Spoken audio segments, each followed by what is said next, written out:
The following is presented by the Joint Council on Economic Education and the Canadian Foundation for Economic Education.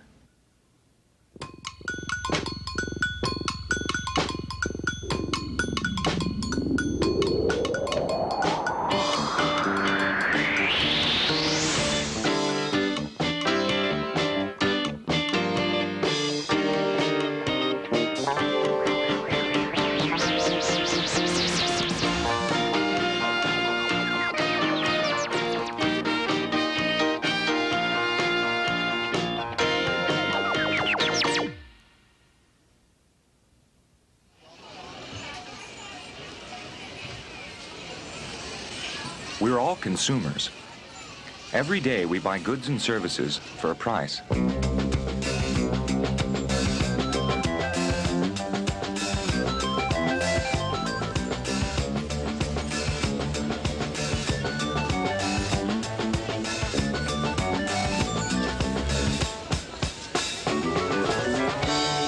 We go to all sorts of places to purchase things we decide we need, want, and can afford. The price we pay for these goods and services plays an important part in our lives, and in the lives of everyone else in the marketplace. From the people who produce what we buy,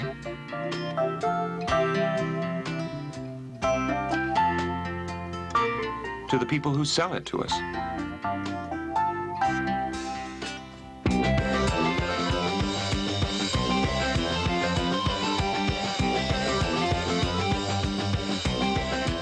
But what determines the prices we pay? And how do these prices affect the production of goods and services we want? Or don't want?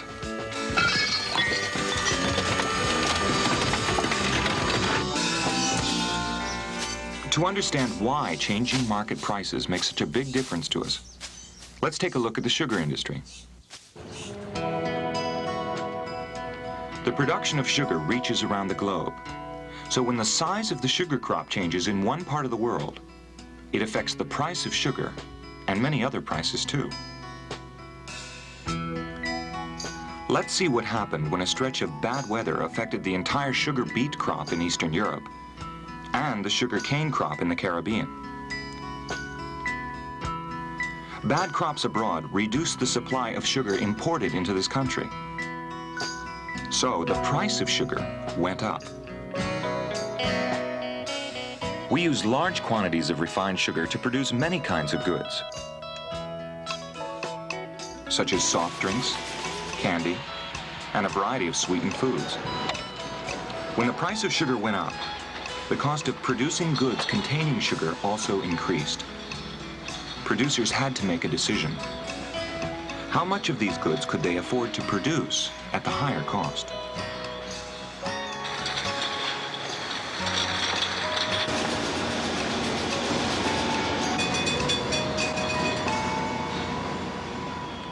Producers of soft drinks increased the price, hoping that people would be willing to pay more for something they wanted.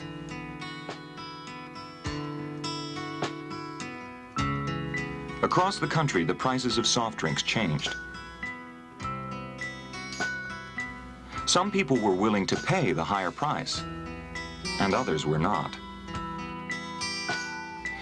In some cases, incomes of people who sold soft drinks were affected, and so were the incomes of people who made them. But that was just the beginning.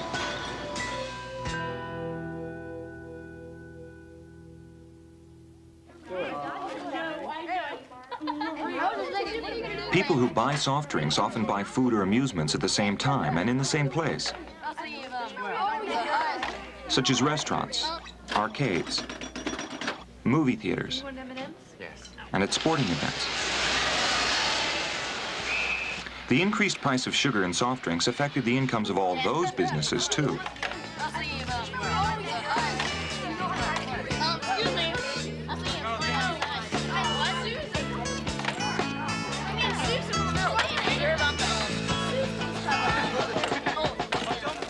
Because if cola is more expensive, consumers might decide to buy something else or go without.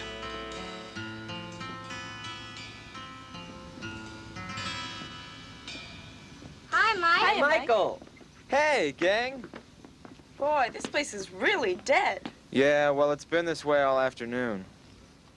Give me a couple burgers. I'm starved. Okay. Wait a minute, you guys. I have to see how much money I have. Mike, have things gotten more expensive here? Price of soft drinks has gone up a little. A little. I only have $1 left. Is that still enough to buy an orange soda and some fries? Not anymore, but Come you can split on. some Are fries. we gonna eat here or not? I'm hungry. Well, I wanted a large cola, but I wouldn't have enough left for a cheeseburger, and I want that too. So let's go someplace else. See you later, Mike. See you, Mike. Bye. Thanks a lot. I tried, Mr. Green. I know, Mike. Business just hasn't been that good lately. In fact, I'm gonna have to let you go. Hey, it might not be for too long. Look, as soon as these prices go down, business will pick up. Then you can have your old job back again. Sorry, Mike.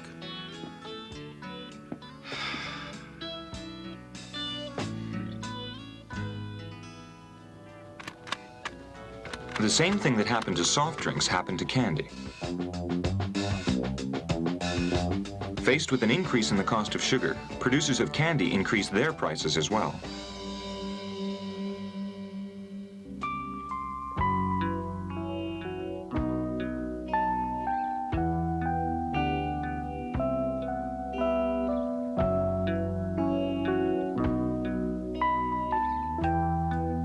Tough choice, huh? Last year I got my mom a box of chocolate creams because that's her favorite. Well, why not do the same thing again this year? Seems like all the stuff cost more than I remembered and much more than I have. Our candy prices have gone up the last few months. I guess I'll have to get her something else. Sorry. Due to the higher price, candy sales were off in stores, in vending machines, in movie theaters. Orange popcorn? Thank you. And the people who produce candy, who make the wrapping and boxes it comes in, who sell it, all those people were affected by the price change in sugar, just as Mike was.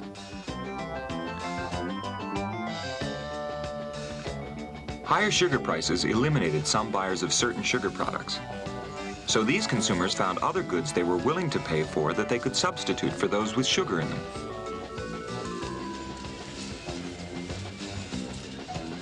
Such as fresh fruit, juices, and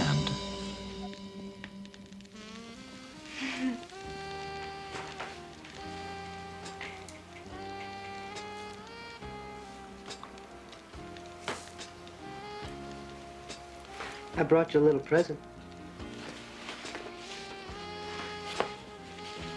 Happy Valentine's Day.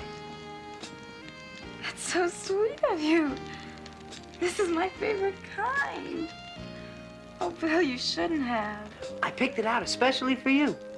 Go ahead, open it up.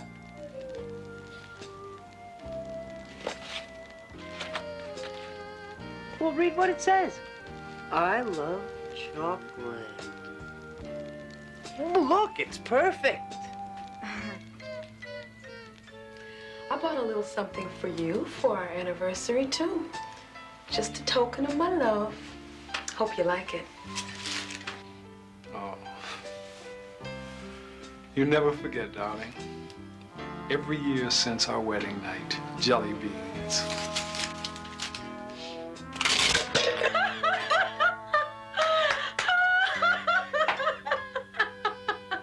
Not this year.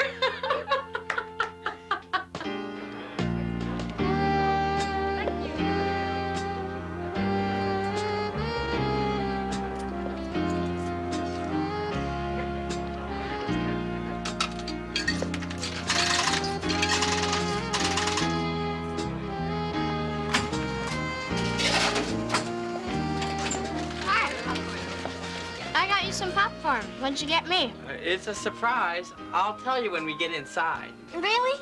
I love surprises. Just as long as it isn't peanuts, because peanuts make me break out.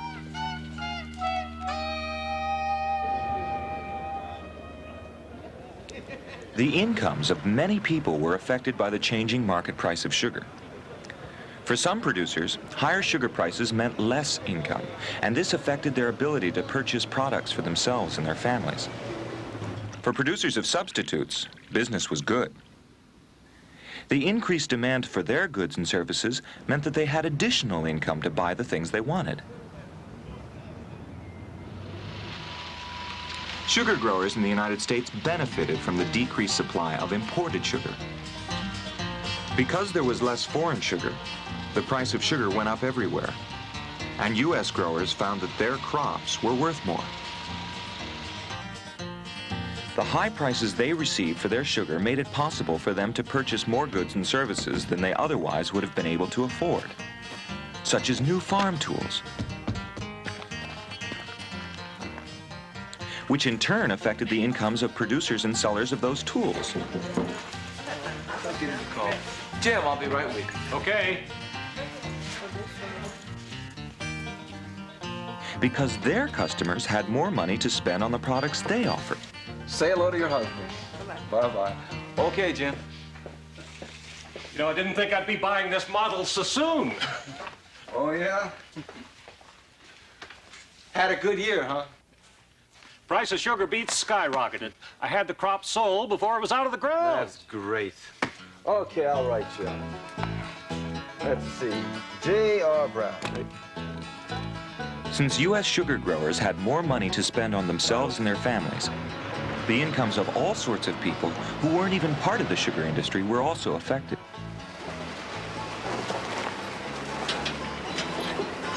Hi.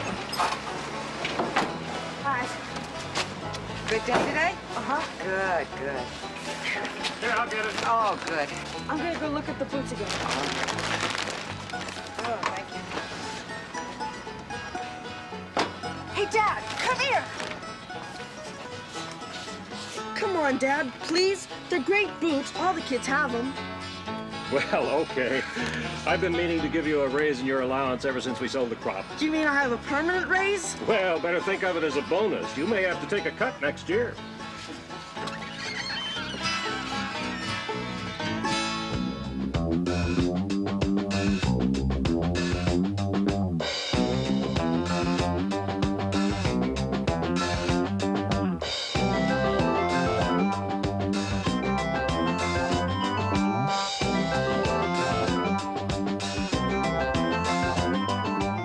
So, the increase in the price of sugar made a difference in the lives of lots of people.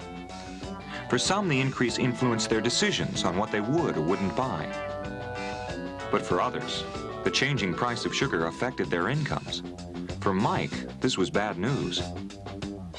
For sugar growers, this was good news.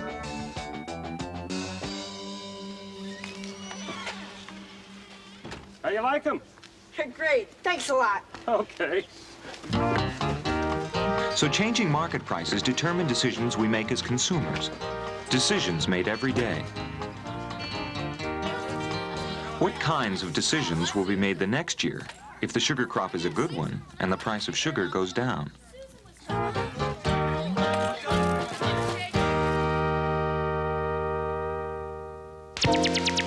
The content for Give and Take was developed with funds from a consortium of 45 state and provincial education agencies.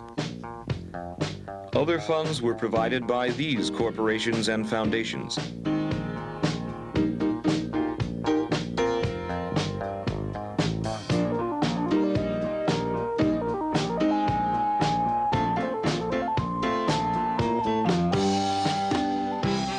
Additional support was provided by the Office of Consumers Education, U.S. Department of Education. This program was produced by the Educational Film Center under the supervision of AIT, the Agency for Instructional Television.